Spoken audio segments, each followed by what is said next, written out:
महाराष्ट्र शासनानं सार्वजनिक आरोग्य विभागाच्या 28 डिसेंबर 2015 रोजीच्या शासन निर्णयानुसार शासकीय रुग्णालयांमधील वैद्यकीय तपासणी सेवा आणि शुल्क निश्चित केलंय। त्यानुसार वैद्यकीय प्रमाणपत्रासाठी ठरवलेलं शुल्क ₹50 ते 500 आहे। मात्र यवतमाळ जिल्ह्यातील शल्यचिकित्सक कार्यालयात या आदेशाला पायदळी उडवून मोठ्या प्रमाणावर भ्रष्टाचार सुरू असल्याचं स्पष्ट झालंय। कार्यालयात सुरक्षा रक्षकच अर्ज भरण्यापासून ते प्रमाणपत्र वाटपापर्यंतच्या सर्व प्रक्रिया हाताळत असल्याचं दिसून आलंय। या प्रक्रियेत वैद्यकीय अधिकाऱ्यांचा प्रत्यक्ष सहभाग नाही आणि अर्जदारांना कोणताही अधिकृत मदत मिळत नाही। परिणामी सुरक्षा रक्षकांकडून सेवा देण्याच्या मोबदल्यात अवाजवी शुल्क आकारलं जातंय। नागरिकांसाठी मूलभूत सुविधा उपलब्ध नसल्यानं महिला उमेदवारांसाठी परिस्थिती अधिक कठीण झाली आहे। कार्यालयात न बसण्याची सोय आहे न स्वच्छतागृह। महिलांना अशा असुविधांमध्ये वाट पाहावी लागत असल्यानं त्याचा संताप अनावर झालाय। सरकारनं प्रमाणपत्रांसाठी विविध प्रकारच्या शुल्काचे स्पष्ट निर्देश दिले असतानाही ₹500 पर्यंतचं शुल्क वसूल केलं जाते। मात्र कार्यालयात प्रत्यक्षात या शुल्कापेक्षा अधिक रक्कम उकळली जात असल्याच्या तक्रारी मिळत आहेत। गुरुदेव संघाचे मनोज गेडाम यांनी या संदर्भात आवाज उठवलाय। त्यांच्या म्हणण्यानुसार वैद्यकीय प्रमाणपत्रासाठी मोठ्या प्रमाणात बेकायदेशीर लाचलुचपत सुरू आहे। मनोज गेडाम यांनी कार्यालयाला भेट दिल्यानंतर उघडकीस आलेल्या कारभारामुळे तक्रारदारांमध्ये संतापाची लाट उसळली आहे। पैसे उकळणे, कागदपत्रांची विलंबित प्रक्रिया आणि नागरिकांना मानसिक त्रास देण्याचं काम येथे नियमितपणे सुरू आहे। गुरुदेव युवा संघानं या प्रकरणी कठोर चौकशीची मागणी केली आहे। दोषींवर कारवाई करावी आणि नागरिकांना त्वरित सुविधा द्याव्यात अशी विनंती संबंधित अधिकाऱ्यांकडे करण्यात आली आहे। या भ्रष्टाचारावर तोडगा काढण्यासाठी भ्रष्टाचार विरोधी यंत्रणांनी लक्ष घालावं अशी मागणी नागरिकांकडून होत आहे।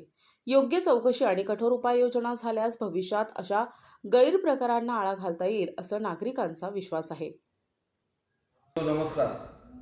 यवतमाळ जिल्हा चिकित्सक यांचा मनमानी कारभार ह्या चव्हाट्यावर आलाय। यासाठी जे वैध प्रमाणपत्र आहे त्यासाठी शासनाचं हे परिपत्र आहे। या परिपत्रामध्ये लिहून आहे 2015चं परिपत्र आहे। संकीर्ण विभाग मंत्रालयातले परिपत्र आहे। या परिपत्राच्या अनुसार जे वैद्यकीय प्रमाणपत्र त्यामध्ये ₹50 ते ₹500 घेता येते नियमाने, पण सरासर तिथे लूट होत आहे। हे सर्व जनतेचे आरोप आहे, आमचे आरोप आहे। हे नवीन गोष्ट नाही। याआधी या कार्यालयाला भ्रष्टाचार म्हणून प्रसिद्ध बातमी झाल्या होते। त्यासाठी जिल्हा चिकित्सक कार्यालयामध्ये सरासर भ्रष्टाचार होत आहे आणि तसेच जे वैद्यकीय सर्टिफिकेट घ्यायला येत आहे तिथले नागरिक व महिला त्यांना तिथली कुठल्याच सुविधा नाही आहे। महिलांना शौचालय नाही आहे।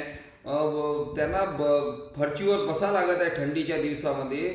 यावर आणि विशेष म्हणजे बाब म्हणजे जे वैद्यकीय सर्टिफिकेट आहे, म्हणजे ज्या वैद्यकीय सर्टिफिकेटमुळे त्याला शासकीय नोकरीमध्ये जॉईन होता येते, परंतु विशेष म्हणजे मोठी अशी गोष्ट आहे की जिल्हा चिकित्सक कार्यालयामध्ये वैद्यकीय प्रमाणपत्र तिथला जो शिपाई आहे तो कागदपत्र चेक करत आहे, सर्व गोष्टी करत आहे, वैद्यकीय प्रमाणपत्र दिल्या जात आहे। हे काय भोंगळ कारभार आहे जिल्हा चिकित्सक कार्यालयाचा। या सर्व जनतेजवळ आला पाहिजे।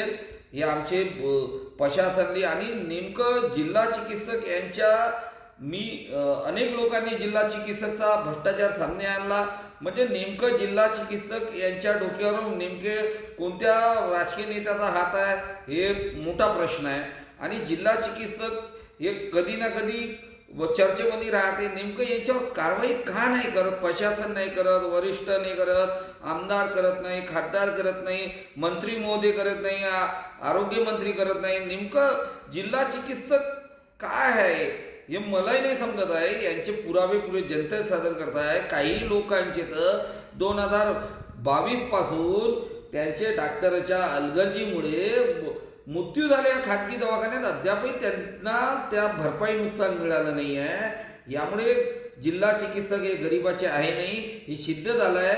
त्वरित जिल्हा चिकित्सक यांच्यावर कारवाई करण्यात यावे आणि जो त्यांचा भोंगळ कारभार आहे, एवढं मोठं वैद्यकीय प्रमाणपत्र आहे, तिथला जो सिक्युरिटी गार्ड आहे, डेली विजेतवर आहे, ते वैद्यकीय प्रमाणपत्र बनवत आहे, कागद चेक करत आहे। याच्यापेक्षा दुःखद गोष्ट यवतमाळ जिल्ह्याची आहे नाही, ही एक दुःखद गोष्ट आहे। जय गुरुदेव। प्रतिनिधी कलीम खान, NTV न्यूज मराठी, यवतमाळ।